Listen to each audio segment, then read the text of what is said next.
ಸಾವನ್ನು ತಡೆಗಟ್ಟಲು ಸಾಧ್ಯವೇ ಅನ್ನೋ ಪ್ರಶ್ನೆ ಕೇಳಿದ್ದಾರೆ. ನನಗೊಂದು ಉದ್ದೇಶ ಇದೆ, ಒಂದು ಆಸೆ ಇದೆ, ಹಾಗಾಗಿ ದೇಹದಲ್ಲಿದ್ದೀನಿ. ಆಸೆ ಇಲ್ಲದೆ ಹೋದರೆ, ತುಂಬ ಜನ ಹೇಳ್ತಾರಲ್ಲ ಆಸೆ ಇಲ್ಲದೆ ಇದ್ದರೆ ದೇಹದಲ್ಲಿ ಇರ್ಲಿಕ್ಕೆ ಸಾಧ್ಯ ಇಲ್ಲ. ಒಬ್ಬ ಮನುಷ್ಯನ ನಿಜವಾದ ವಯಸ್ಸಿನ ಸರ್ಕಲ್ ಯಾವುದು ಅಂದರೆ 120 ವರ್ಷಗಳು. ಅನುಗ್ರಹ ಮುಖ್ಯನಾ ಅಥವಾ ಸಾಧನೆ ಮುಖ್ಯನಾ ಅನ್ನೋದು ಒಂದು ಪ್ರಶ್ನೆ. ರಾಮಕೃಷ್ಣರ ಪೂರ್ಣಾನುಗ್ರಹ ವಿವೇಕಾನಂದರ ಮೇಲೆ ಇದ್ದ ಕಾರಣಕ್ಕೆ ಅವರು ವಿಶ್ವ ವಿಜೇತ ಆಗ್ಲಿಕ್ಕೆ ಸಾಧ್ಯ ಆಯಿತು. ಇವರು ನನ್ನ ಗುರು ಅಂತ ನನಗನ್ನಿಸ್ಬೇಕಾದ್ರೆ ಏನೋ ಅದು ನಿಜವಾಗಿಯೂ ಅವಧೂತರು ಹೇಗಿರ್ತಾರೆ ಅಂತ ನೋಡಿದ್ರೆ ಪ್ರಪಂಚ ಅವರನ್ನು ಅಕ್ಸೆಪ್ಟ್ ಮಾಡಕ್ಕೆ ಸಾಧ್ಯನೇ ಇಲ್ಲ.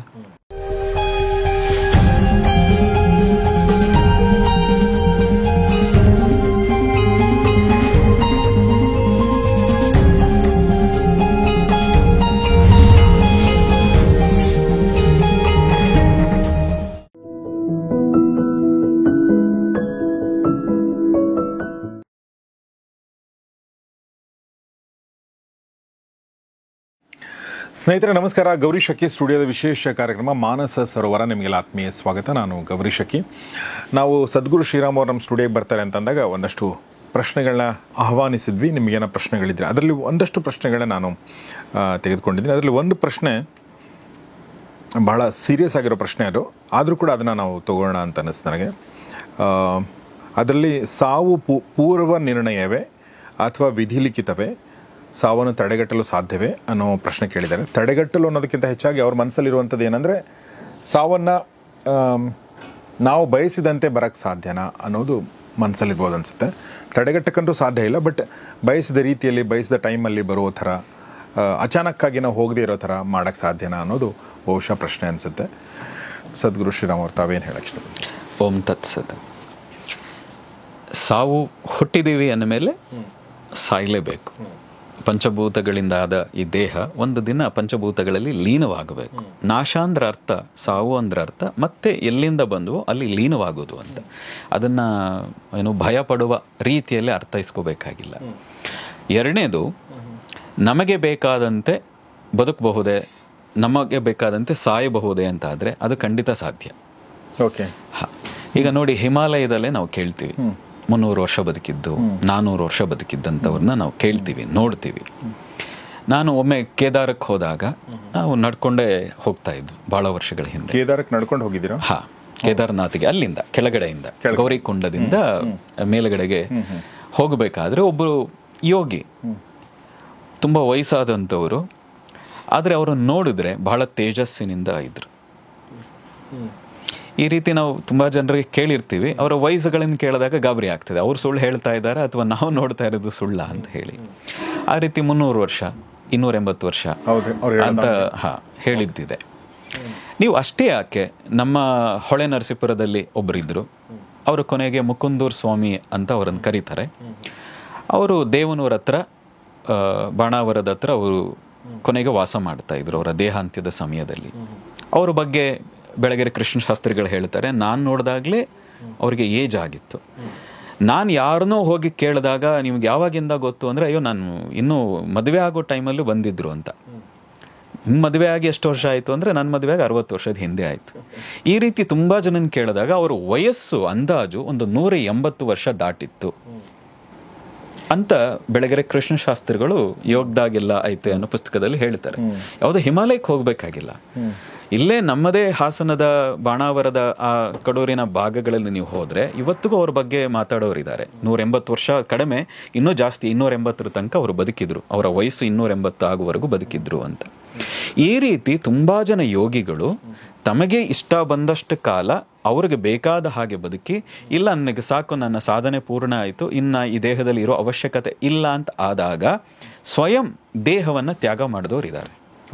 ಹಾಗೆ ಶೃಂಗೇರಿಯ ಜಗದ್ಗುರುಗಳಾಗಿ ಒಬ್ಬರಿದ್ದರು, ಚಂದ್ರಶೇಖರ ಭಾರತಿಗಳು ಅಂತ. ಅವರು ಪದ್ಮಾಸನ ಹಾಕಿ ತುಂಗಾ ನದಿಯಲ್ಲಿ ಅವರು ಇಳಿದು ದೇಹತ್ಯಾಗ ಮಾಡಿದ್ರು. ಇಚ್ಛಾಮರಣಿ ಅಂತ ಕರೀತಾರೆ ಅದನ್ನ. ತಮಗೆ ಬೇಕಾದಷ್ಟು ವರ್ಷಗಳ ಕಾಲ ಬದುಕಿದ್ದು, ನನಗೆ ಈ ದೇಹದಲ್ಲಿ ಬದುಕಿದ್ದು ಸಾಕು ಅಂತ ಅನಿಸ್ದಾಗ ದೇಹತ್ಯಾಗ ಮಾಡಿದವರು ಹಿಮಾಲಯ ಅಲ್ಲ, ನಮ್ಮದೇ ಕರ್ನಾಟಕದಲ್ಲಿದ್ದಾರೆ. ಪಕ್ಕದಲ್ಲಿ ತಮಿಳುನಾಡಲ್ಲಿ ಚಂದ್ರಶೇಖರೇಂದ್ರ ಸರಸ್ವತಿಗಳು ಅಂತಿದ್ರು, ಅವ್ರ ಬಗ್ಗೆ ಹೇಳ್ತಾರೆ. ಅವರು ಡೇಟನ್ನು ಕ್ಯಾಲೆಂಡರಲ್ಲಿ ಗುರುತು ಮಾಡಿದ್ರಂತೆ, ಅದುವರೆಗೆ ಯಾರ ಕೈಗೂ ಸಿಕ್ಕಿಲ್ಲ ಆ ಕ್ಯಾಲೆಂಡರ್.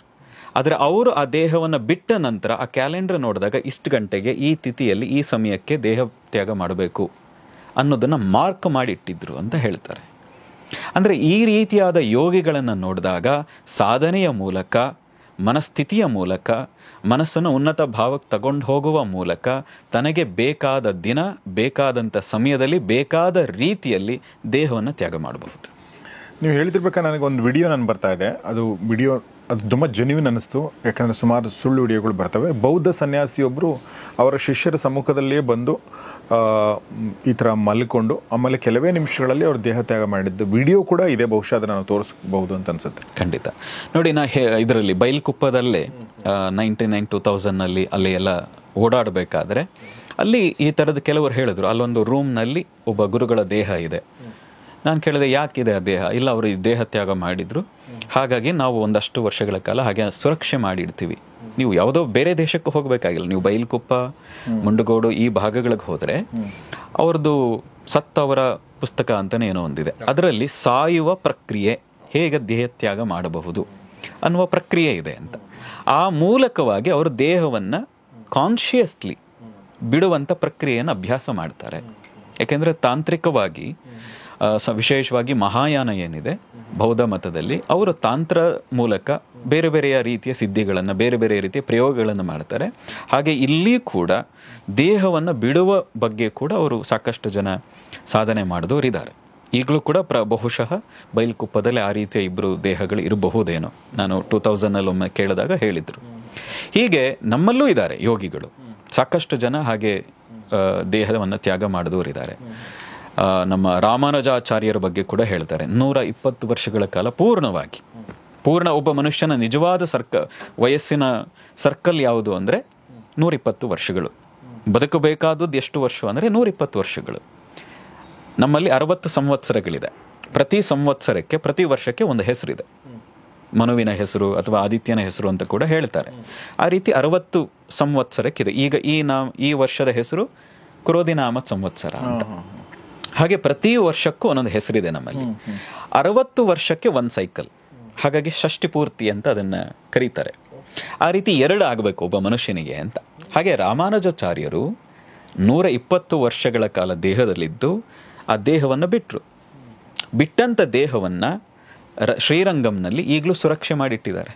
ನೀವು ಮಮ್ಮಿನೂ ಹೋಗಿ ನೋಡಬೇಕಾಗಿಲ್ಲ, ಈಗಲೂ ಇದೆ ಅವರದ್ದು ದೇಹ. ಕರ್ಪೂರಗಳಿಂದ, ಗಂಧ, ಕರ್ಪೂರ, ಕುಂಕುಮದಿಂದ ಅದನ್ನು ಪ್ರತಿ ವರ್ಷ ಶುಚಿ ಮಾಡಿ ಈಗಲೂ ಸುರಕ್ಷಿತವಾಗಿ ಇಟ್ಟಿದ್ದಾರೆ. ಅದಕ್ಕೊಂದು ದೇವಸ್ಥಾನ ಇದೆ, ಮುಂದ್ಗಡೆ ವಿಗ್ರಹ ಇದೆ. ಅದರ ಹಿಂಭಾಗದಲ್ಲಿ ಎಲ್ರಿಗೂ ಕಾಣುವ ಹಾಗೆಯೇ, ಸ್ವಲ್ಪ ಮಂದ ಬೆಳಕಿನಲ್ಲಿ ಇರ್ತದೆ, ಎಲ್ರಿಗೂ ಕಾಣುವ ಹಾಗೆಯೇ ರಾಮಾನುಜಾಚಾರ್ಯರ ದೇಹ ಈಗಲೂ ಇದೆ. ಅಂದರೆ ಪ್ರತಿಯೊಬ್ಬ ಮನುಷ್ಯ, ಸಾಮಾನ್ಯನಿಗೆ ಕಷ್ಟ, ಯೋಗಿಗಳಿಗೆ ಇಚ್ಛೆ ಬಂದಾಗ, ಇಷ್ಟ ಬಂದಾಗ ಆ ಮಾರ್ಗದಲ್ಲಿ ದೇಹವನ್ನು ತ್ಯಾಗ ಮಾಡಬಹುದು. ನೀವು ಅಷ್ಟೇ ಯಾಕೆ, ಜೈನ ಮುನಿಗಳು ಸಲ್ಲೇಖನ ವ್ರತದ ಮೂಲಕ ಅನ್ನ ಆಹಾರಗಳನ್ನು ಕ್ರಮೇಣ ಕಡಿಮೆ ಮಾಡ್ತಾ ದೇಹ ತ್ಯಾಗ ಮಾಡ್ತಾರೆ. ಬದುಕಿದ್ದು ಸಾಕು ಅಂತ ಅನಿಸಿದಾಗ.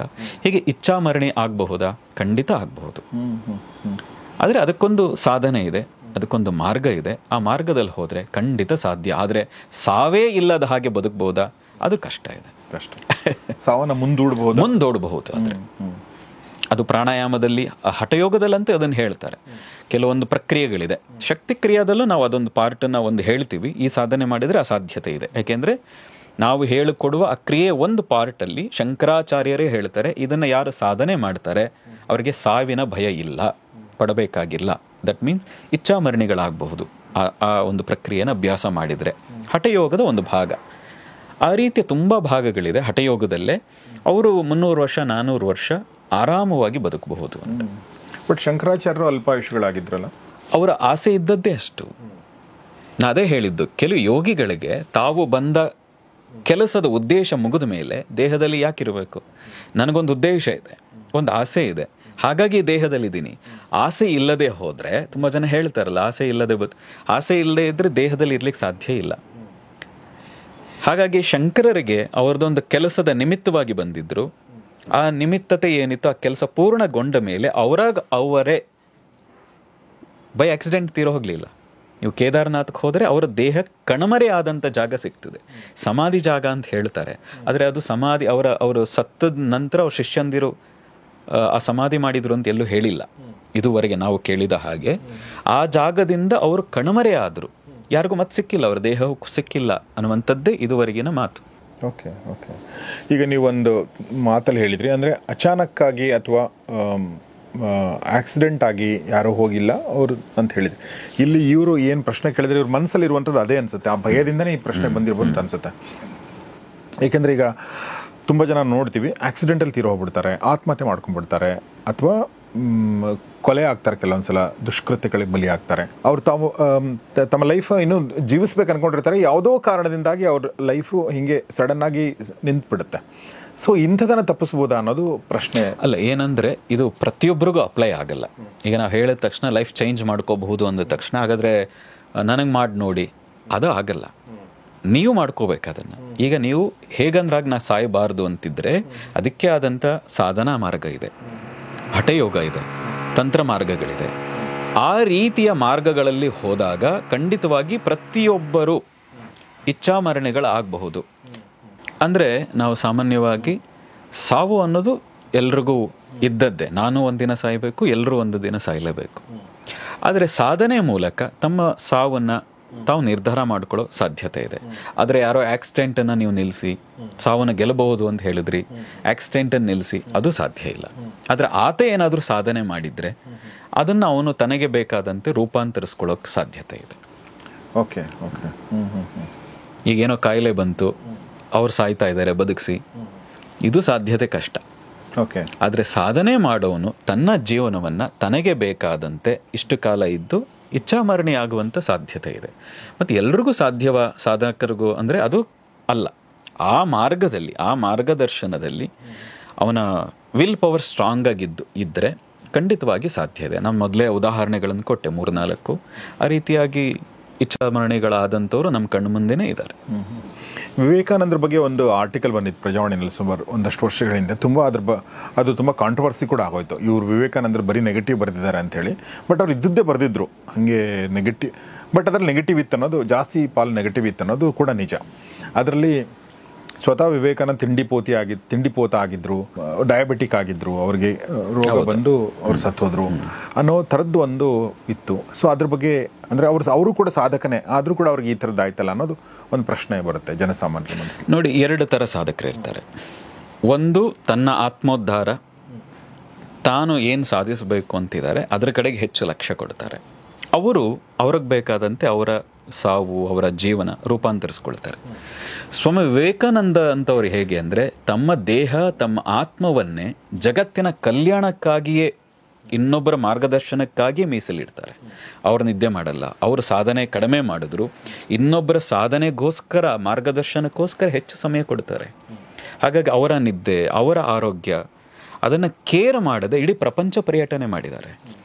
ಹಾಗಾಗಿ ಈ ರೀತಿಯಾಗಿ ಸಾಯಬೇಕು ಅನ್ನುವ ಸಾಧನಾ ಮಾರ್ಗ ಏನಿದೆ ಅದು ಸಾಧ್ಯ ಇಲ್ಲ. ಯಾಕೆ? ಅದು ಸ್ವಾರ್ಥ ಅಂತ ಅವರ ಗುರುಗಳು ಹೇಳಿದರು. ನೀನು ನಿನ್ನ ಸ್ವಾರ್ಥಕ್ಕೆ, ನಿನ್ನ ಸಮಾಧಿಗೆ, ನಿನ್ನ ಆನಂದಕ್ಕಾಗಿ ನೀನು ಹುಟ್ಟಿಲ್ಲ. ನೀನು ಹುಟ್ಟಿರುವಂಥದ್ದು ಜಗತ್ತಿನ ಮಾರ್ಗದರ್ಶನಕ್ಕಾಗಿ, ಬೇರೆಯವರ ಕಷ್ಟಕ್ಕೆ ಸ್ಪಂದಿಸ್ಲಿಕ್ಕೋಸ್ಕರವಾಗಿ. ಹಾಗಾಗಿ ಅವರು ದರಿದ್ರ ನಾರಾಯಣೋ ಭವ ಅನ್ನುವ ವಾಕ್ಯ ಇಟ್ಕೊಂಡು ಕೆಲಸ ಮಾಡಿದಂಥವ್ರು ವಿವೇಕಾನಂದರು. ಹಾಗಾಗಿ ಅವರು ಯಾವುದೋ ಕಾಯಿಲೆ, ಅವರು ತಿಂದದ್ದು, ಅವರು ಮಲಗಿದ್ದನ್ನು ನಾವು ಕೌಂಟ್ ಮಾಡ್ಕೊಂಡು ಹೋದರೆ, ಅದ್ರ ಬಗ್ಗೆ ನಾವು ಮಾತಾಡ್ತಾ ಇದ್ರೆ ಅದು ನಮ್ಮ ಸಣ್ಣತನ ಅಂತ ನಾನು ಅಂದ್ಕೊಳ್ತೀನಿ. ಎಲ್ಲ ಸಾಧಕರನ್ನು ಒಂದೇ ತಕ್ಕಡಿಗೆ ಹಾಕಬಾರ್ದು. ಈಗ ರಮಣ ಮಹರ್ಷಿ ಬಗ್ಗೆನೂ ಹೇಳ್ತಾರೆ, ಅವರಿಗೆ ಕೈನಲ್ಲಿ ಗೆಡ್ಡೆ ಆಯಿತು, ಆ ಕಾರಣದಿಂದ ಸತ್ರು. ಆದರೆ ಅವರು ಕೈನಲ್ಲಿ ಗೆಡ್ಡೆ ಆಗಿ ಕ್ಯಾನ್ಸರ್ ಗೆಡ್ಡೆ ಕಾರಣದಿಂದ ಸತ್ರು ಅಂತ ಆ ಭಾವ ನೋಡಬೇಡಿ. ಸಾಯಬೇಕಾದ್ರೆ ಅವ್ರು ಯಾವ ಲಕ್ಷಣ ಇತ್ತು ಅವರ ಮುಖದಲ್ಲಿ, ಹೇಗೆ ದೇಹತ್ಯಾಗ ಮಾಡಿದ್ರು, ನರಳತ ನೋವಿನಿಂದ ಅಲ್ಲ, ಶಾಂತ ಭಾವದಲ್ಲಿ, ಸಮಸ್ತ ಸ್ಥಿತಿಯಲ್ಲಿ, ಆ ದೇಹವನ್ನು ನಂದಲ್ಲ ಅನ್ನೋ ಭಾವಸ್ಥಿತಿಯಲ್ಲಿ ದೇಹ ಬಿಟ್ಟರು. ಅದು ಯೋಗಿಯ ಲಕ್ಷಣ. ಇದನ್ನು ಮೀರದಂಥ ಯೋಗಿಗಳಿರ್ತಾರೆ. ಅವರು ಹೀಗೆ ನನ್ನ ದೇಹ ಇರಬೇಕು, ಹೀಗೆ ನಾನು ದೇಹ ಬಿಡಬೇಕು ಅಂತ ಇರ್ತಾರೆ. ಅವ್ರ ಬಗ್ಗೆಯೂ ಹೇಳಿದ್ವಿ. ಹಾಗಾಗಿ ಎಲ್ಲರನ್ನೂ ಒಂದೇ ತಕ್ಕಡಿಗೆ, ಒಬ್ಬರ ಬಗ್ಗೆ ಹೇಳಿದ ತಕ್ಷಣ ಇವರು ಹಾಗೆ ಬದುಕಬೇಕು, ಇವರು ಹಾಗೆ ಇರಬೇಕು, ಯಾಕೆ ಅವ್ರು ಹಾಗಿಲ್ಲ ಅಂತ ನೀವು ಒಂದಕ್ಕೊಂದು ಕಂಪೇರ್ ಮಾಡಕ್ಕೆ ಹೋದಾಗ ಅಲ್ಲಿ ನೀವು ಸೋಲ್ತೀರಿ, ಅಲ್ಲಿ ನಿಮಗೆ ನೀವೇ ದ್ರೋಹ ಮಾಡ್ಕೊಳ್ತೀರಿ ಅಂತ ನಾನು ಹೇಳ್ತೀನಿ.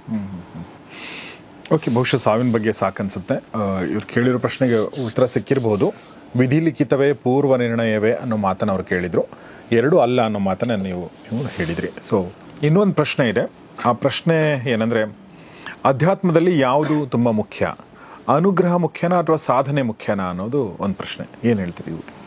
ಯಾರಿಗೆ ಸಾಧನೆ ಮಾರ್ಗದಲ್ಲಿರ್ತಾರೆ ಅವರಿಗೆ ಅನುಗ್ರಹ ಸಿಗೋದು. ಸುಮ್ಮನೆ ಅನುಗ್ರಹ ಎಲ್ರಿಗೂ ಸಿಗಲ್ಲ. ಓಕೆ, ಹಾಗಾಗಿ ಯಾರು ಸಾಧನೆಯಲ್ಲಿ ತೊಡಗಿರ್ತಾರೋ ಅವರಿಗೆ ಮಾತ್ರ ಅನುಗ್ರಹ ಆಗೋದು. ಅನುಗ್ರಹ ಯಾರಿಗಾಗ್ತದೆ ಅವನೇ ಪೂರ್ಣವಾಗಿ ಸಿದ್ಧಿಯನ್ನು ಗಳಿಸ್ಲಿಕ್ಕೆ ಸಾಧ್ಯ ಆಗೋದು. ಏನು ಅನುಗ್ರಹ ಅಂದರೆ? ಆ್ಯಕ್ಚುಲಿ ಅನುಗ್ರಹ ಅಂದರೆ ಗುರುವಿನ ಕೃಪೆ, ಗುರುವಿನ ಅನುಗ್ರಹ. ಸಾಧನಾ ಮಾರ್ಗದಲ್ಲಿ ಇರ್ತಾನೆ, ಆದರೆ ಗುರುವಿನ ಅನುಗ್ರಹ ಇಲ್ಲದೆ ಇದ್ದಾಗ ಸಾಧನೆಯಲ್ಲಿ ಪೂರ್ಣತ್ವ ಗಳಿಸಕ್ಕಾಗಲ್ಲ. ಓಕೆ ಓಕೆ ಹೇಗೆ ನೀವೇ ಕೇಳಿದ ಹಾಗೆ ಸ್ವಾಮಿ ವಿವೇಕಾನಂದರ ಬಗ್ಗೆನೇ ಎಲ್ಲರೂ ಹೇಳ್ತಾರೆ. ರಾಮಕೃಷ್ಣರ ಪೂರ್ಣಾನುಗ್ರಹ ವಿವೇಕಾನಂದರ ಮೇಲೆ ಇದ್ದ ಕಾರಣಕ್ಕೆ ಅವರು ವಿಶ್ವ ವಿಜೇತ ಆಗ್ಲಿಕ್ಕೆ ಸಾಧ್ಯ ಆಯಿತು. ಹಾಗೆ ನೂರಾರು ಜನ ಯಾರ್ಯಾರು ಈ ದೇಶದಲ್ಲಿ ಶಿಷ್ಯಂದಿರು ಅವರ ಗುರುವಿನ ಕೃಪೆಗೆ ಅನುಗ್ರಹಕ್ಕೆ ಪಾತ್ರರಾದರೋ ಅವರು ಮಾತ್ರ ಪೂರ್ಣವಾದ ಸಾಧನೆಯ ಮಾರ್ಗದಲ್ಲಿ ಪೂರ್ಣತ್ವ ಗಳಿಸಲಿಕ್ಕೆ ಸಾಧ್ಯ ಆಯಿತು. ಹಾಗಾಗಿ ಸಾಧನೆಯಲ್ಲಿ ಯಾರು ತೊಡಗುತ್ತಾರೋ ಅವರಿಗೆ ಮಾತ್ರ ಅವರ ಗುರುವಿನ ಪೂರ್ಣ ಅನುಗ್ರಹ ಅಥವಾ ದೈವತ್ವದ ಪೂರ್ಣ ಅನುಗ್ರಹ ಸಿಗ್ಲಿಕ್ಕೆ ಸಾಧ್ಯ. ಇನ್ನೊಂದು ಪ್ರಶ್ನೆ ಇದೆ. ಈ ಪ್ರಶ್ನೆ ಬಗ್ಗೆ ನಾವು ಸ್ವಲ್ಪ ಮಾತಾಡಿದ್ದೀವಿ. ಅಂದರೆ ಆತ್ಮ ಸಾಕ್ಷಾತ್ಕಾರ ಅಂದರೆ ಏನು ಅನ್ನೋದ್ರ ಬಗ್ಗೆ ಸದ್ಗುರು ಶ್ರೀರಾಮ್ ಅವರು ಆಲ್ರೆಡಿ ಹೇಳಿದ್ದಾರೆ. ಬಟ್ ಇಲ್ಲಿ ಪ್ರಶ್ನೆ ಇರೋದೇನೆಂದರೆ, ಯಾರ ನೆರವು ಇಲ್ಲದೆ ಆತ್ಮ ಸಾಕ್ಷಾತ್ಕಾರ ಪಡೆಯಲು ಸಾಧ್ಯವೇ ಅನ್ನೋದು ಪ್ರಶ್ನೆ. ಒಂದೇನು ಅಂದರೆ, ನೀವು ಏನು ಮಾಡದೇ ಇದ್ರೂ ಯಾವತ್ತೋ ಒಂದು ದಿನ ಆತ್ಮ ಸಾಕ್ಷಾತ್ಕಾರ ಆಗ್ತದೆ. ಹೇಗೆ ಅಂದರೆ, ಈ ಸಾಮಾನ್ಯವಾಗಿ ನಾವು ಕೇಳ್ತಾ ಇರ್ತೀವಿ ಎಕ್ಸಾಮ್ಗಳಲ್ಲಿ ಯಾರು ಫೇಲ್ ಆಗ್ತಾನೆ ಇರ್ತಾರೆ. ಫೇಲ್ ಆಗ್ತಾ ಇರೋವರೆಗೆ ಯಾವತ್ತೋ ಕೊನೆಯ ಒಂದು ವರ್ಷದಲ್ಲಿ ಗ್ರೇಸ್ ಮಾರ್ಕ್ಸ್ ಕೊಟ್ಟು ಪಾಸ್ ಮಾಡಿಬಿಡ್ತಾರೆ ಅಂತ ಒಂದು ಮಾತು ಕೇಳಿದ್ದೀನಿ. ಹಾಗೆ ಪುನರಪಿ ಜನನಂ ಪುನರಪಿ ಮರಣಂ ಆಗಿ ಯಾವತ್ತೋ ಒಂದು ದಿನ ಏನು ಮಾಡಿದ್ರೆ ಇಷ್ಟೇ ಅಪ್ಪ ಇವನು ಅಂತ ಗ್ರೇಸ್ ಮಾರ್ಕ್ಸ್ ಕೊಟ್ಟು ಬಹುಶಃ ಸಮ್ ಟೈಮ್ ಆದದ್ದು ಇದೆ. ಓಕೆ, ಅಂದರೆ ನಿಜವಾದ ಆತ್ಮ ಸಾಕ್ಷಾತ್ಕಾರ ನೂರಾರು ಜನ್ಮಗಳ ನಂತರ ಆಗ್ತದೆ. ಆದರೆ ಯಾರು ಸಾಧನೆ ಮಾಡ್ತಾರೆ, ಸಾಧನಾ ಮಾರ್ಗದಲ್ಲಿ ಇರ್ತಾರೆ, ಒಬ್ಬ ಗುರುವಿನ ಮಾರ್ಗದರ್ಶನದಲ್ಲಿ ವಿಶೇಷವಾಗಿ ಸಾಧನೆ ಮಾಡ್ತಾರೆ, ಅವರಿಗೆ ಬೇಗ ಒಂದು ಜನ್ಮ ಅಲ್ಲದೆ ಹೋಗಬಹುದು. ಆದರೆ 3-4 ಜನ್ಮದಲ್ಲಾದರೂ ಆತ್ಮ ಸಾಕ್ಷಾತ್ಕಾರ ಪೂರ್ಣತ್ವ ಗಳಿಸಲಿಕ್ಕೆ ಸಾಧ್ಯ ಇದೆ. ಆದರೆ ಒಬ್ಬ ಮಾರ್ಗದರ್ಶಕ, ಗುರುವಿನ ಅನುಗ್ರಹ ಮಾರ್ಗದರ್ಶನ ಅಧ್ಯಾತ್ಮ ಸಾಧನೆಯಲ್ಲಿ ಅನಿವಾರ್ಯ. ಓಕೆ, ಇಲ್ಲಿ ಇನ್ನೊಂದು ಪ್ರಶ್ನೆ ಬರುತ್ತೆ. ಗುರು ಅಂದರೆ ಮೊನ್ನೆ ಗುರು ಪೂರ್ಣಿಮಾ ಕಾರ್ಯಕ್ರಮ ಕೂಡ ನಾವು ಮಾಡಿರೋದ್ರಿಂದ ಈಗ ಗುರು ಸಿಗೋದು ಅಂತಿದೆಯಲ್ಲ, ಅದೇ ಒಂದು ಭಾಗ್ಯ. ಅದೊಂದು ಯಾಕೆಂದರೆ ತುಂಬ ಜನ ಹೇಳ್ತಾರೆ, ನಾನು ತುಂಬ ಜನ ಗುರುಗಳು ನೋಡಿದೆ, ನಂಗೆ ಯಾರು ಸಿಗಲ್ಲ, ಇವ್ರು ಸಿಕ್ಕರು ಅಂತ ಹೇಳ್ತಾರೆ. ಅಂದರೆ ಅದಕ್ಕಿಂತ ಮುಂಚೆ ಎಷ್ಟೋ ಜನ ಗುರುಗಳು ಅವ್ರಿಗೆ ಸಿಕ್ಕಿರ್ತಾರೆ. ಸೊ ಇವರು ನನ್ನ ಗುರು ಅಂತ ನನಗನ್ನಿಸ್ಬೇಕಾದ್ರೆ ಏನೋ ಅದು ಒಂದು ಆತ್ಮ ಸಾಕ್ಷಾತ್ಕಾರನೇ ಅಂತ ನನಗನ್ಸುತ್ತೆ. ಯಾಕೆಂದರೆ ನಮಗೆ ಎಲ್ಲರೂ ನೋಡಿದಾಗ ಗುರುಗಳು ಅಂತ ಏನು ಅನಿಸಲ್ಲ. ಗೌರವ ಭಾವನೆ ಬರೋದು ಬೇರೆ. ಗುರು ಅನ್ನೋ ಥರದ್ದು ಅಥವಾ ಗುರು ಅಂತ ಅನಿಸಿದ್ದು ಸರೆಂಡರ್ ಆಗೋದಿಲ್ಲ. ನೀವು ಹೇಳಿದ್ದೆಲ್ಲವೂ ಸರಿ, ನೀವು ಹೇಳಿದ್ದೆಲ್ಲ ನಾನು ಮಾಡ್ತೀನಿ ಅಂತ ಅನ್ಬೇಕಾದ್ರೆ ಆ ಮನಸ್ಥಿತಿ ಬರೋದು ಭಾಳ ಕಷ್ಟ. ಸೊ ಅದು ಹೇಗೆ ಸಾಧ್ಯ ಆಗುತ್ತೆ? ಅಲ್ಲ, ಏನಂದರೆ ಗುರು ಅಂದ ತಕ್ಷಣ ತುಂಬ ಎಕ್ಸ್ಪೆಕ್ಟೇಷನ್, ದೊಡ್ಡ ಪಟ್ಟಿ ಇರ್ತವೆ. ಇವರು ಪವಾಡ ಮಾಡಬೇಕು, ಇವರಿಗೆ ಈ ಥರದ್ದೇನೋ ಶಕ್ತಿ ಇರಬೇಕು, ಇವರು ಹಾಗೆ ಮಾತಾಡಬೇಕು, ಹೀಗೆ ಕುತ್ಕೋಬೇಕು, ಇವರೇ ಫಸ್ಟೇ ಡಿಸೈಡ್ ಮಾಡಿಬಿಟ್ಟಿರ್ತಾರೆ ಗುರು ಅಂದರೆ ಹೀಗಿರಬೇಕು ಅಂತ. ಆ ಥರದ ಲಕ್ಷಣಗಳನ್ನು ಹುಡುಕಕ್ಕೆ ಶುರು ಮಾಡ್ತಾರೆ. ಹಾಗಾಗಿ ಸಿಗಲ್ಲ ಗುರುಗಳು. ನೀವೇ ಮೊದಲೇ ನಿಶ್ಚಯ ಪೂರ್ವಗ್ರಹ ಪೀಡಿತರು ಅಂತಾರಲ್ಲ, ಹಾಗೆ ಪೂರ್ವಗ್ರಹ ಪೀಡಿತರಾಗಿ ಗುರುಗಳನ್ನು ಹುಡುಕ್ತಾ ಇದ್ದೀರಿ. ಇವರು ಕೋಪ ಮಾಡಿಕೊಂಡ್ರು, ಹಾಗಾಗಿ ಇವರು ಗುರು ಅಲ್ಲ. ಇವರು ಮಾಮೂಲಿ ಪ್ಯಾಂಟ್ ಶರ್ಟ್ ಹಾಕ್ಕೊಂಡಿದ್ದಾರೆ, ಹಾಗಾಗಿ ಗುರು ಅಲ್ಲ. ಹೀಗೆಲ್ಲ ನೀವೇ ಒಂದು ಪಟ್ಟಿ ಮಾಡಿಕೊಂಡಾಗ ಗುರು ಹೇಗೆ ಸಿಗ್ಲಿಕ್ಕೆ ಸಾಧ್ಯ? ಒಂದು ಶುದ್ಧವಾದ ಮನಸ್ಸಿನಲ್ಲಿ ಗುರುವನ್ನು ಹುಡುಕಕ್ಕೆ ಶುರು ಮಾಡಿದರೆ ನಿಮ್ಮದೇ ಆದಂಥ ಬಟ್ಟೆ ಹಾಕಬಾರ್ದು, ನಿಮ್ಮದೇ ಆದಂಥ ಕನ್ನಡಕ ಹಾಕಬಾರ್ದು, ನಿಮ್ಮದೇ ಆದಂಥ ಏನೋ ದೊಡ್ಡ ಅವರು ಪವಾಡ ಪುರುಷರಾಗಿರಬೇಕು ಅಂತ ಭಾವಿಸಬಾರ್ದು. ನೋಡಿ, ರಮಣ ಮಹರ್ಷಿ ಏನು ಹೇಳ್ತಾರೆ, ಯಾರು ಪವಾಡಗಳನ್ನೇ ಮಾಡ್ತಾರೋ ಅಲ್ಲಿಂದ ಕೇರ್ಫುಲ್ ಆಗಿರಿ ಅಂತ ರಮಣರು ಹೇಳ್ತಾರೆ. ಅದೇ ಒಂದು ದೊಡ್ಡ ಕರ್ಮ. ಆ ಚಕ್ರದಲ್ಲಿ ಸಿಗಾಕೊಳ್ತೀರಿ. ನಿಜವಾದ ಗುರು ಅದಲ್ಲ. ನಿಜವಾದ ಗುರು ಯಾರು? ಈ ಎಲ್ಲ ಬಂಧನಗಳಿಂದ, ಸಿಂಪಲ್ ಆಗಿ ಹೇಳೋದಿದ್ರೆ ಎಲ್ಲ ಥರದ ಭಯಗಳಿಂದ ಮುಕ್ತಗೊಳಿಸೋನು ಯಾರೋ ಅವನು ಗುರು. ಹೀಗಿರೋದಕ್ಕೆ ಭಯ, ಹೀಗೆ ಮಾಡಬೇಡ ಅಂತ ಹೆದರಿಸಿ ಯಾರು ಇಡ್ತಾರೋ ಅವರಿಂದ ದೂರ ಇರು. ಪವಾಡಗಳ ಯಾರು ಮಾಡ್ತಾರೋ ಅವರಿಂದ ದೂರ ಇರು. ಇದೆಲ್ಲದರಿಂದ ಮುಕ್ತಗೊಳಿಸ್ತಾನಲ್ಲ ಅವನು ನಿಜವಾದ ಸದ್ಗುರು. ಆ ಬಂಧನಗಳಿಂದ ಯಾರು ಬಿಡಿಸ್ತಾನೋ ಅವನು ನಿಜವಾದ ಸದ್ಗುರು. ಅವ್ರ ಹತ್ರಕ್ಕೆ ಶರಣ ಆಗಬೇಕಾದ್ರೆ ಪರೀಕ್ಷೆ ಮಾಡಿ, ನಿಜಕ್ಕೂ ಅವನು ಸದ್ಗುರು ಅಂದ್ರೇನು? ಸತ್ ಅಂದ್ರೆ ಸತ್ಯ ಯಾರು ಸತ್ಯವನ್ನು ಸಾಕ್ಷಾತ್ಕಾರ ಮಾಡ್ಕೊಂಡಿದ್ದಾನೋ, ಸಾಕ್ಷಾತ್ಕಾರ ಮಾಡಿಕೊಂಡು ಅದನ್ನು ಇನ್ನೊಬ್ಬರಿಗೆ ಹೇಳುವಷ್ಟು ಅವನಲ್ಲಿ ಆ ಒಂದು ಕೆಪಾಸಿಟಿ ಇದೆಯೋ ಅವನ ನಿಜವಾದ ಸದ್ಗುರು. ಅದು ಆಡು ಭಾಷೆನಲ್ಲಿ ಸದ್ಗುರು ಆಗಿದೆ. ಆ ರೀತಿಯ ಸದ್ಗುರುವಿಗೆ ಶರಣಾಗು. ಇನ್ನೊಬ್ಬರು ಸದ್ಗುರು ಅಂದ ತಕ್ಷಣ ಇನ್ಯಾವುದೋ ಪಟ್ಟಿಗೂ ಹಾಕಬೇಡಿ, ಅದನ್ನು ಇನ್ಯಾರೋ ಒಬ್ಬರನ್ನೇ ಇಟ್ಕೋಬೇಡಿ. ಸಾವಿರಾರು ಜನ ಸದ್ಗುರುಗಳು ಈ ದೇಶದಲ್ಲಿ ಇದ್ದಾರೆ, ಹಿಂದೆ ಇದ್ರು, ಈಗಲೂ ಇದ್ದಾರೆ, ಮುಂದೇನೂ ಇರ್ತಾರೆ. ಆ ರೀತಿಯ ಒಬ್ಬ ಗುರುವಿಗೆ ಶರಣಾಗಿ. ನೀವೇ ಒಂದು ಕನ್ನಡಕ ಹಾಕ್ಕೊಂಡು ಹೀಗಿದ್ರೆ ಮಾತ್ರ ಇವನು ಗುರು, ಹೀಗಿಲ್ಲದೆ ಇದ್ರೆ ಅವನು ಗುರು ಅಲ್ಲ ಅಂತ ನೀವೇ ಏನೇನೋ ಕಲ್ಪನೆ ಮಾಡ್ಕೊಂಡ್ಬಿಟ್ಟಿದ್ದೀರಿ. ನೀವು ದತ್ತಾತ್ರೇಯ, ಗುರುವಿನ ಗುರು ದತ್ತಾತ್ರೇಯ ಅಂತ ಹೇಳ್ತಾರೆ. ಈ ಅವಧೂತ ಪರಂಪರೆ ಇದನ್ನೆಲ್ಲ ನೋಡಿಬಿಟ್ರೆ ನಿಜವಾಗಿಯೂ ಅವಧೂತರು ಹೇಗಿರ್ತಾರೆ ಅಂತ ನೋಡಿದ್ರೆ ಪ್ರಪಂಚ ಅವರನ್ನು ಅಕ್ಸೆಪ್ಟ್ ಮಾಡೋಕ್ಕೆ ಸಾಧ್ಯನೇ ಇಲ್ಲ. ಅಷ್ಟೇ ಯಾಕೆ, ದತ್ತಾತ್ರೇಯರೇ ಕೆಲವು ಪರಿಸ್ಥಿತಿಗಳಲ್ಲಿ ಅವರು ಯಾವ ಸ್ಥಿತಿಯಲ್ಲಿದ್ದರು, ಹೇಗೆಲ್ಲ ಅವರ ಅಭ್ಯಾಸಗಳಿತ್ತು, ಅದನ್ನು ಲೌಕಿಕ ಜನ ನೋಡಿದ್ರೆ ದತ್ತಾತ್ರೇಯನ ಪೂಜೆನೇ ಮಾಡೋ ಹಾಗಿಲ್ಲ. ಹಾಗೆ ನೋಡಿದ್ರೆ ಅಂದರೆ ನಿಮ್ಮದೇ ಕರ್ನಾಟಕದಲ್ಲಿ ದತ್ತಾತ್ರೇಯ ಅಂದರೆ ಹೀಗೆ ಮಾತ್ರ ಇದ್ದಾರೆ, 3 ತಲೆ ಇದೆ, ಕಚ್ಚೆ ಪಂಟೆ ಹಾಕೊಂಡಿದ್ದಾರೆ, ನಾಯಿಗಳಿದೆ, ಇವ್ರು ಮಾತ್ರ ಆಗಿದ್ರೆ ಮಾತ್ರ ದತ್ತಾತ್ರೇಯ ಅಂತ ನೀವು ಭಾವಿಸ್ಬಿಟ್ಟಿದ್ರೆ ಮತ್ತೆ ನೀವು ನಿಜವಾದ ದತ್ತಾತ್ರೇಯರನ್ನ ನೋಡ್ಲಿಕ್ಕೆ ಸಾಧ್ಯವೇ ಇಲ್ಲ. ಹಾಗೆ ಗುರುವಿಗೂ ನೀವೇ ಬಣ್ಣ ಕಟ್ಕೋಬೇಡಿ, ನೀವು ಮುಕ್ತರಾಗಿ ಮತ್ತು ಪರೀಕ್ಷೆ ಮಾಡಿ. ಪರೀಕ್ಷೆಯಲ್ಲಿ ಗೆದ್ದರೆ ಅವರನ್ನ ಗುರು ಅಂತ ಸ್ವೀಕಾರ ಮಾಡಿ. ನಿಮ್ಮ ಗುರುಗಳು ಯಾರು ಸದ್ಗುರು? ನಾನು ಹಿಂದೆನೇ ಹೇಳಿದ್ದೆ, ನಾನು ಆತ್ಮ ಗುರುವಾಗಿ ನಾನು ತುಂಬ ಅಲ್ದಿದ್ದೀನಿ. ಹಿಮಾಲಯದಲ್ಲೂ ಕೂಡ ನಾನು ಗುರು ಬೇಕು ಅನ್ನೋ ಕಾರಣಕ್ಕೋಸ್ಕರ ಅಲ್ದಿದ್ದೀನಿ. ಆದರೆ ಯಾಕೋ ನಮಗೆ ದೈಹಿಕವಾಗಿ ಯಾರೂ ಸರಿಯಾಗಿ ನನಗೆ ಅದೇ ನೀವು ಹೇಳಿದ್ರಲ್ಲ ಸರಿ ಹೋಗಲಿಲ್ಲ. ಅಂದರೆ ಆ ರೀತಿಯ ಸಾಧನೆಗೆ ನನಗೆ ಅನ್ನಿಸ್ಲಿಲ್ಲ. ಹಾಗಾಗಿ ನಾನು ಶಂಕರಾಚಾರ್ಯರನ್ನೇ ಆತ್ಮಗುರು ಅಂತ ಭಾವಿಸಿದ್ದೆ. ಅಂದರೆ ಮತ್ತು ಚಿಕ್ಕಂದಿನಿಂದ ಸ್ವಲ್ಪ ಅವರ ಬೇರೆ ಬೇರೆಯ ಕೃತಿಗಳನ್ನು ಒಂಚೂರು ತಿಳಿದ ಪರಿಣಾಮವಾಗಿ ಮೊದಲಿಂದ ಇತ್ತು. ಆದರೆ ಒಮ್ಮೆ ಅನ್ನಿಸ್ತು ಇವರನ್ನು ಗುರುವಾಗಿ ಸ್ವೀಕಾರ ಮಾಡಿದ್ರೆ ನನ್ನ ಸಾಧನೆ ಇನ್ನೂ ಚೆನ್ನಾಗಾಗ್ತದೆ ಅಂತ. ಪುಣ್ಯವಶಾತ್ ಅವರನ್ನು ಆತ್ಮಗುರು ಅಂತ ಸ್ವೀಕಾರ ಮಾಡಿದ ಮೇಲೆ ನನ್ನ ಸಾಧನೆಯಲ್ಲೂ ನನಗೆ ಒಂದು ತೃಪ್ತಿ ಆಗೋ ಹಾಗೆ ಸಿಕ್ಕಿದೆ. ಸೊ ಹಾಗೆ ಗುರುವಿನ ಸಹಾಯ ಇಲ್ಲದೆ ಆತ್ಮ ಸಾಕ್ಷಾತ್ಕಾರದ ಬಗ್ಗೆ ಕೂಡ ನಮ್ಮ ಸದ್ಗುರು ಅವರು ಹೇಳಿದರು. ಸದ್ಗುರು ಅವರು ಈಗ ಲಾಸ್ಟ್ ಪ್ರಶ್ನೆ, ಈಗ ನಿಮ್ಮ ವಿಡಿಯೋಗಳು ನೋಡಿದವರು ಓಕೆ ಒಂದಷ್ಟು ವಿಚಾರಗಳನ್ನ ತಿಳ್ಕೊಂಡಿದ್ದಾರೆ, ಬಟ್ ನಿಮ್ಮ ಅನುಗ್ರಹ ಪಡಿಬೇಕು ಅಥವಾ ಏನು ಹೇಳಿ ನಿಮ್ಮ ಶಿಷ್ಯರಾಗಬೇಕು ಅಂತಿರ್ಬೋದು, ದೀಕ್ಷೆ ಪಡಿಬೇಕು ಅಂತಿರ್ಬೋದು, ಅಂಥವ್ರಿಗೆ ಏನು ಹೇಳಕ್ಕೆ ಇಷ್ಟಪಡ್ತೀರಿ? ನಿಮ್ಮ ಜೊತೆಗೆ ಬರಬೇಕಾ, ಹೇಗೆ, ವಾಟ್ ಈಸ್ ದ ಪ್ರೊಸೀಜರ್? ನೋಡಿ, ನಾವು ಸುಮಾರು 15 ವರ್ಷಗಳಿಂದ ಬೇರೆಯವ್ರಿಗೂ ನನಗೇನು ಅನ್ನಿಸ್ತೋ, ನನಗೇನು ಸಿಕ್ಕುತ್ತೋ ಅದು ಇನ್ನೂ ಸಾಕಷ್ಟು ಜನಕ್ಕೆ ಕೊಡಬೇಕು ಅನ್ನೋ ಕಾರಣಕ್ಕೋಸ್ಕರವಾಗಿ ಬೇರೆ ಬೇರೆ ರೀತಿಯ ಶಿಬಿರಗಳ ಮೂಲಕ ನನಗೆ ತಿಳಿದ ಜ್ಞಾನವನ್ನು ಹಂಚೋ ಪ್ರಯತ್ನ ಮಾಡ್ತಾ ಇದ್ದೀನಿ. ಅದು ಕ್ರಿಯಾತ್ಮಕ ಯೋಗ ಶಿಬಿರ ಇರ್ಬೋದು, ಸಂಮೋಹನ ತಂತ್ರ ಇರ್ಬೋದು, ಮನೋಶಕ್ತಿ ಇರ್ಬೋದು, ಶಕ್ತಿ ಕ್ರಿಯೆ ಇರ್ಬೋದು. ಹೀಗೆ ಒಂದು 7-8 ರೀತಿಯ ಶಿಬಿರಗಳನ್ನು ನಾವು ಉಪಾಸನದ ಮೂಲಕ ಮಾಡ್ತಾ ಇದ್ದೀವಿ. ಅದನ್ನು ಆನ್ಲೈನಲ್ಲೂ ಮಾಡ್ತಾ ಇದ್ದೀವಿ ಸಾಕಷ್ಟು ಜನಕ್ಕೆ ರೀಚ್ ಆಗೋ ಕಾರಣಕ್ಕೋಸ್ಕರ. ಆಫ್ಲೈನ್ನಲ್ಲೂ ಕೂಡ ಅಭ್ಯಾಸ ಶಿಬಿರಗಳನ್ನು ನಾವು ಮಾಡ್ತಾ ಇದ್ದೀವಿ. ಯಾರಿಗೆ ಯಾವ ರೀತಿಯಲ್ಲಿ ಅದನ್ನು ಸ್ವೀಕಾರ ಮಾಡಲಿಕ್ಕೆ ಸಾಧ್ಯ, ಅದರಲ್ಲಿ ಪಾಲ್ಗೊಳ್ಳಿಕ್ಕೆ ಸಾಧ್ಯ, ಅದರಲ್ಲಿ ಪಾಲ್ಗೊಳ್ತಾ ಹೋದರೆ ಮುಂದಿನ ದಿನದಲ್ಲಿ ದೀಕ್ಷೆ ಮತ್ತು ಇನ್ನೂ ಬೇರೆಯ ಸಾಧನಾ ಮಾರ್ಗಕ್ಕೆ ಅವರನ್ನು ಕರ್ಕೊಂಡು ಹೋಗಬಹುದು.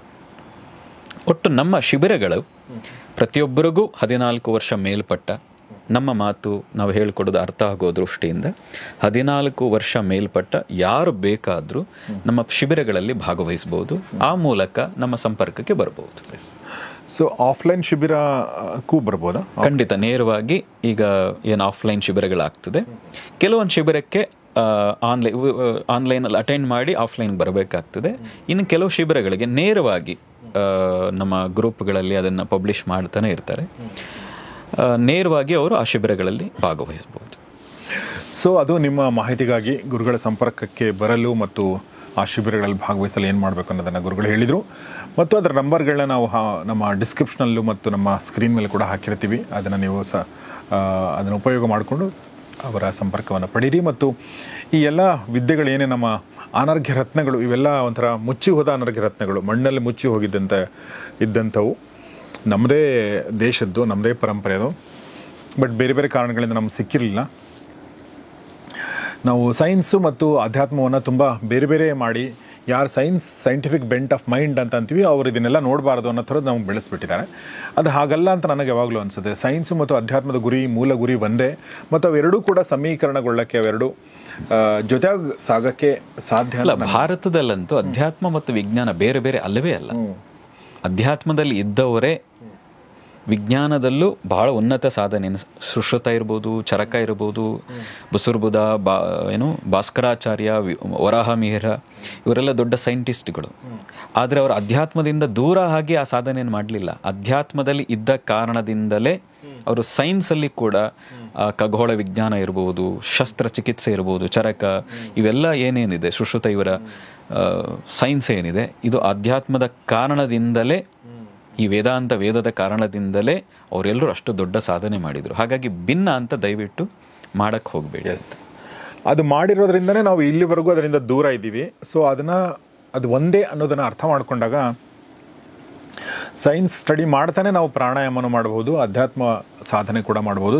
ಅಂದರೆ ಸೈನ್ಸ್ ಸ್ಟಡಿ ಮಾಡ್ತಾನೆ ನಾವು ಇದನ್ನು ಮಾಡ್ಬೋದು. ಎರಡೂ ಬೇರೆ ಬೇರೆ ಅಲ್ಲ ಅನ್ನೋದನ್ನು ನಮ್ಮ ಮನಸ್ಸಿಗೆ ಅದು ಬರಬೇಕಾಗಿದೆ, ಮನದಟ್ಟಾಗಬೇಕಾಗಿದೆ. ಯಾಕೆಂದರೆ ಅದು ಚಿಕ್ಕಂದಿಲ್ಲಿದ್ದಾಗ ಬಂದಿಲ್ಲ. ಯಾಕೆ ನಮ್ಮ ಎಜುಕೇಷನ್ ಸಿಸ್ಟಮ್ ಹಾಗಿತ್ತು. ಮತ್ತು ಈ ಯಾವ ವಿಚಾರಗಳನ್ನ ಕೂಡ ನಾವು, ಫಾರ್ ಎಕ್ಸಾಂಪಲ್, ಈಗ ಯೋಗದ ಬಗ್ಗೆ ನಮ್ಮ ಸ್ಕೂಲಲ್ಲಿ ಇಲ್ಲವೇ ಇಲ್ಲ, ಪ್ರಾಣಾಯಾಮದ ಬಗ್ಗೆ ಇಲ್ಲವೇ ಇಲ್ಲ ನಮ್ಮ ಸ್ಕೂಲ್ಗಳಲ್ಲಿ. ನಾವು ಓದ್ತಿರ್ಬೇಕಾದ್ರೆ ಇರಲೇ ಇಲ್ಲ. ಬಟ್ ಬೇರೆ ಬೇರೆ ಸಂಪರ್ಕಗಳಿಂದ ಒಂದು ಸ್ವಲ್ಪ ಸಿಕ್ತು. ಆಮೇಲೆ ತುಂಬ ನನಗೆ ದೊಡ್ಡವನಾದ್ಮೇಲೆ ನನಗೆ ಪ್ರಾಣಾಯಾಮ ಪರಿಚಯ ಆಗಿದ್ದು. ಚಿಕ್ಕಂದಲ್ಲಿ ಪರಿಚಯ ಆಗಿದ್ರೆ ಇನ್ನೂ ಸ್ವಲ್ಪ ಲೈಫನ್ನು ಚೆನ್ನಾಗಿ ಮಾಡ್ಕೋಬೋದಾಗಿತ್ತ, ಆರೋಗ್ಯ ಚೆನ್ನಾಗಿ ಇಟ್ಕೋಬೋದಾಗಿತ್ತ ಅನ್ನೋ ಒಂದು ಭಾವನೆ.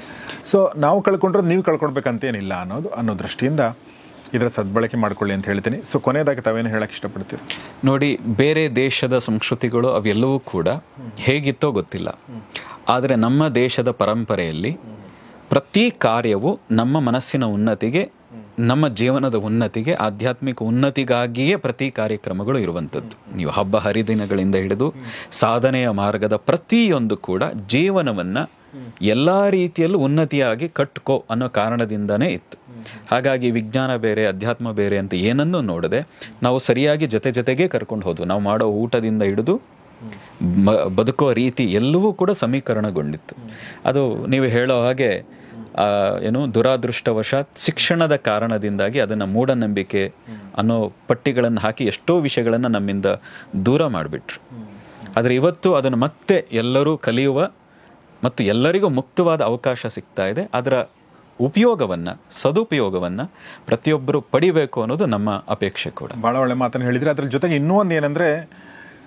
ಇನ್ನೂ ಒಂದು ದುರಂತ ಏನಂದರೆ, ಇವನ್ನೆಲ್ಲವೂ ಕೂಡ ಒಂದು ಧರ್ಮಕ್ಕೆ ತೆಳಕು ಹಾಕಿ ನೋಡೋದು ಕೂಡ ತಪ್ಪೆ. ಇದು ಕೇವಲ ಹಿಂದೂ ಧರ್ಮೀಯರು ಮಾಡಬೇಕು, ಸನಾತನ ಧರ್ಮ ಪಾಲನೆ ಮಾಡೋರು ಮಾಡಬೇಕು ಅನ್ನೋದು ಕೂಡ ಸರಿ ಅಂತ ಇರೋದು ಖಂಡಿತ ಅಲ್ಲ. ನೋಡಿ, ನಮ್ಮಲ್ಲಿ ನಾವು ಹಿಂದೆ ಎಲ್ಲ ಕೇಳಿದ್ವು, ನಮ್ಮ ತಕ್ಷಶಿಲಾ ಇರ್ಬೋದು, ನಳಂದ ಇರ್ಬೋದು, ವಿಕ್ರಮಶಿಲಾ ಇರ್ಬೋದು, ಬೇರೆ ಬೇರೆಯ ಯೂನಿವರ್ಸಿಟಿಗಳು ನಮ್ಮ ದೇಶದಲ್ಲಿ ಏನಿತ್ತು, ಆ ಯೂನಿವರ್ಸಿಟಿಗಳಲ್ಲಿ ಪ್ರಪಂಚದ ಎಲ್ಲ ಮತದವರು ಬಂದು ಅಭ್ಯಾಸ ಮಾಡ್ತಾ ಇದ್ರು ಅನ್ನುವಂಥದ್ದಿದೆ. ಅದಕ್ಕೆ ದಾಖಲೆಗಳೇ ಇದೆ. ಹಾಗಾಗಿ ನೀವು ಯಾವುದೋ ಭಾರತದಲ್ಲಿರುವಂಥ ಹಿಂದೂಗಳು ಮಾತ್ರ ಅದನ್ನು ಅಭ್ಯಾಸ ಮಾಡಬೇಕು ಹಾಗಿಲ್ಲ. ಹಿಂದೂಗಳು ಎಷ್ಟು ಮುಕ್ತ ಮನಸ್ಸಿನವರು ಅಂದರೆ, ನೀವು ಯಾರು ಯಾವುದೇ ಮತದವರಾಗಿರ್ರಿ, ಜ್ಞಾನಕ್ಕಾಗಿ ಬಂದರೆ ಕೊಡಲಿಕ್ಕೆ ನಾವು ರೆಡಿ ಇದ್ದೀವಿ. ನೀವು ಮುಕ್ತ ಮನಸ್ಸಿನಿಂದ ಬರಬೇಕು ಮತ್ತು ಅದನ್ನು ಮುಕ್ತ ಮನಸ್ಸಿನಿಂದ ಅಭ್ಯಾಸ ಮಾಡಬೇಕು. ನಮ್ಮ ಹಿಂದಿನ ಎಲ್ಲ ಯೂನಿವರ್ಸಿಟಿಗಳಲ್ಲೂ ಅದು ನೋಡಿದ್ದೀವಿ, ಅದ್ರ ಬಗ್ಗೆ ದಾಖಲೆಗಳು ಇವೆ. ಹಾಗಾಗಿ ನೀವು ಯಾರು ಮುಜುಗರ ಇಲ್ಲದೆ ಇದನ್ನು ಅಭ್ಯಾಸದಲ್ಲಿ ತೊಡಗಿಸ್ಕೋಬಹುದು. ಸೊ ಅಷ್ಟನ್ನು ಹೇಳ್ತಾ ಇವತ್ತಿನ ಈ ಕಾರ್ಯಕ್ರಮ ಮುಗಿಸೋಕ್ಕಿಂತ ಮುಂಚೆ ನಿಮ್ಮ ಎಲ್ಲರ ಪರವಾಗಿ, ಗೌರಿ ಶಕ್ಕಿ ಸ್ಟುಡಿಯೋದೆಲ್ಲ ಸ್ನೇಹಿತರ ಪರವಾಗಿ ನಾನು ಸದ್ಗುರು ಶ್ರೀರಾಮ್ ಅವರಿಗೆ ಧನ್ಯವಾದಗಳು ಹೇಳಕ್ಕೆ ಇಷ್ಟಪಡ್ತೀನಿ. ತುಂಬ ಧನ್ಯವಾದ ನಿಮಗೆ. ಈ ಒಂದು ಸುಜ್ಞಾನವನ್ನು ನೀವು ಪಸರಿಸ್ತಾ ಇದ್ದೀರಾ, ಅದು ಹಾಗೆ ಮುಂದುವರಿಲಿ ಅಂತ ನಾನು ಕೇಳ್ಕೊಳ್ತೀನಿ. Thank you very much. ನಿಮಗೂ ಕೂಡ ಧನ್ಯವಾದ. ನಿಮ್ಮ ಮೂಲಕ ನಮ್ಮ ಜ್ಞಾನವನ್ನು, ನಮಗೆ ತಿಳಿದಷ್ಟದ್ದನ್ನು ಹೇಳುವಂಥ ಅವಕಾಶ ಸಿಕ್ಕಿದೆ. ನಿಮಗೂ ಕೂಡ ಅನಂತ ಧನ್ಯವಾದಗಳು. Thank you very much. So ಸ್ನೇಹಿತರೆ, ಇದು ಮಾನಸ ಸರೋವರ ಕಾರ್ಯಕ್ರಮದ ಮತ್ತೊಂದು ಕಂತು. ಸದ್ಗುರು ಶ್ರೀರಾಮ್ ಅವರು ನಮ್ಮ ರೆಗ್ಯುಲರ್ ಗೆಸ್ಟ್ ಅಂತ ಹೇಳ್ಬೋದು. ಸಾಕಷ್ಟು ವಿಡಿಯೋಗಳನ್ನ ಮಾಡಿದ್ವಿ. ಆ ಎಲ್ಲ ವಿಡಿಯೋಗಳನ್ನ ನಾವು ಒಂದೆಡೆ ಸೇರಿಸಿ ಒಂದು ಪ್ಲೇ ಲಿಸ್ಟ್ ಮಾಡಿ ಅದನ್ನು ಕಮ್ಯುನಿಟಿ ಪೇಜಲ್ಲಿ ನಾನು ಹಾಕೋಕ್ಕೆ ನಮ್ಮ ಪುನೀತ್ ಅವ್ರಿಗೆ ಹೇಳ್ತೀನಿ. ಅವರು ಅದನ್ನು ಮಾಡ್ತಾರೆ. ಮತ್ತು ಈ ಸಲದ 3 ಏನಿದೆ ಇದನ್ನು ಕೂಡ ಒಂದು ಪ್ಲೇ ಲಿಸ್ಟ್ ಮಾಡಿ ಹಾಕ್ತಾರೆ. ಸೊ ದಯವಿಟ್ಟು ಅದನ್ನೆಲ್ಲವನ್ನು ಕೂಡ ನೋಡಿ. ಏಕೆಂದರೆ ನನಗನ್ಸುತ್ತೆ, ನಮಗೆ ಒಂದು ಬ್ಯಾಕ್ಗ್ರೌಂಡ್ ಇಲ್ಲದೆ ಇರೋದ್ರಿಂದ ಈ ವಿಚಾರದಲ್ಲಿ ಒಂದೇ ಸಲಕ್ಕೆ ಅದು ಮನಸ್ಸಿಗೆ ಹೋಗಲ್ಲ, ಒಳಗಡೆ ಅರ್ಥ ಆಯಿತು ಅನಿಸುತ್ತೆ. ಬಟ್ ಅದು ನಮ್ಮ ಒಳಗಡೆ ಇಂಪ್ಲಿಮೆಂಟ್ ಆಗಬೇಕು ಅಂದರೆ ನಾವು ಒಂದಷ್ಟು ಸಲ ಅದನ್ನು ನೋಡಬೇಕು, ಒಂದಷ್ಟು ಅದನ್ನು ಅರ್ಥ ಮಾಡ್ಕೋಬೇಕು, ಒಂದಷ್ಟು ಪರಾಮರ್ಶಿಸಬೇಕು. ಅವಾಗ ಮಾತ್ರ ಅದು ಒಳಗಡೆ ಸಿಂಕ್ ಆಗೋಕ್ಕೆ ಸಾಧ್ಯ. ಸೊ ಹೀಗಾಗಿ ಅದನ್ನು ಹಳೆ ವಿಡಿಯೋಗಳನ್ನೂ ಕೂಡ ನೋಡಿ, ಹೊಸ ವಿಡಿಯೋಗಳನ್ನೂ ನೋಡಿ, ಮತ್ತು ನಿಮ್ಮ ಜೀವನದ ಉನ್ನತಿಗೆ ನಿಮಗೆ ಏನು ಮಾಡಬೇಕನ್ಸುತ್ತೋ ಅದನ್ನು ಮಾಡಿ, ಒಳ್ಳೆಯ ಕೆಲಸಗಳನ್ನ ಮಾಡಿ ಮತ್ತು ಸದ್ಗುರು ಶ್ರೀರಾಮ್ ಅವರ ತಂಡದ ಸಹಾಯವನ್ನು ಪಡ್ಕೊಂಡು ಅವರ ಸಂಪರ್ಕಕ್ಕೆ ಬಂದು ಒಂದಷ್ಟು ಒಳ್ಳೆಯ ಕೆಲಸಗಳನ್ನ ಮಾಡಿ ಅಂತ ಹೇಳ್ತಾ ಇವತ್ತಿನ ಈ ಎಪಿಸೋಡ್ ಮುಗಿಸ್ತಾ ಇದ್ದೀನಿ. ನೋಡ್ತಾ ಇರಿ ಗೌರಿ ಶಕ್ತಿ ಸ್ಟುಡಿಯೋ, ನೋಡ್ತಾ ಇರಿ ಮಾನಸ ಸರೋವರ ಕಾರ್ಯಕ್ರಮ. ನಮಸ್ಕಾರ.